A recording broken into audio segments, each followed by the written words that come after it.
Assalamualaikum warahmatullahi wabarakatuh. Perkenalkan, nama saya Rini Kurniatik. Saya merupakan mahasiswa dari program studi Pendidikan Kimia, Fakultas Keguruan dan Ilmu Pendidikan Universitas Sriwijaya.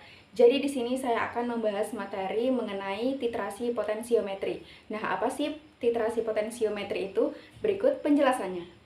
Titrasi potensiometri didasarkan pada pengukuran potensial listrik antara elektroda indikator dan elektroda pembanding yang dicelupkan ke dalam larutan yang dititrasi. Perubahan potensial listrik yang terjadi selama titrasi mencerminkan perubahan konsentrasi ion-ion dalam larutan.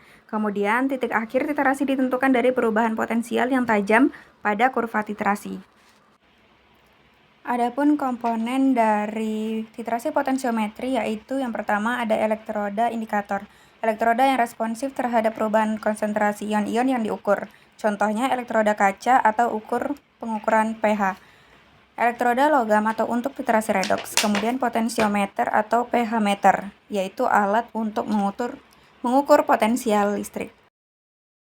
Selanjutnya ada elektroda pembanding. Elektroda dengan potensial konstan yang digunakan sebagai referensi, contohnya elektroda kalomel. Kemudian elektroda perak atau perak klarida. Kemudian titran, yaitu larutan standar yang ditambahkan secara bertahap ke dalam larutan yang dititrasi. Adapun langkah-langkah pada titrasi potensiometri. Yang pertama, persiapan. Nah, siapkan larutan yang dititrasi, titran, elektroda, dan potensiometer. Kemudian kalibrasi potensiometer dengan larutan standar. Nah, titrasi. Tambahkan titran secara bertahap ke dalam larutan yang dititrasi. Ukur potensial listrik setelah setiap penambahan titran. Catat volume titran dan potensial listrik. Kemudian penentuan titik akhir. Buat kurva titrasi dengan memplot potensial listrik terhadap volume titran. Kemudian titik akhir titrasi ditentukan dari perubahan potensial. Nah, jadi di sini ada salah satu contoh soal yaitu apa perbedaan titrasi asam basa dan titrasi potensiometri? Nah, jadi titrasi asam basa adalah penentuan kadar suatu larutan basa dengan larutan asam yang diketahui kadarnya atau sebaliknya. Penentuan kadar suatu larutan asam dengan larutan basa yang diketahui dengan didasarkan pada reaksi netralisasi. Titrasi potensiometri adalah teknik dalam kimia analitik yang mirip dengan titrasi langsung pada reaksi redoks.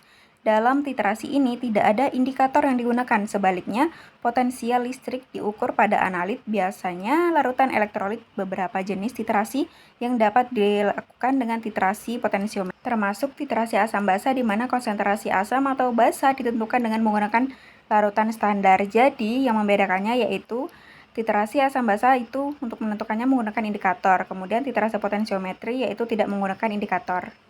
Nah, jadi itu tadi penjelasan saya mengenai titrasi potensiometri. Semoga dapat dipahami. Saya akhiri. Wassalamualaikum warahmatullahi wabarakatuh.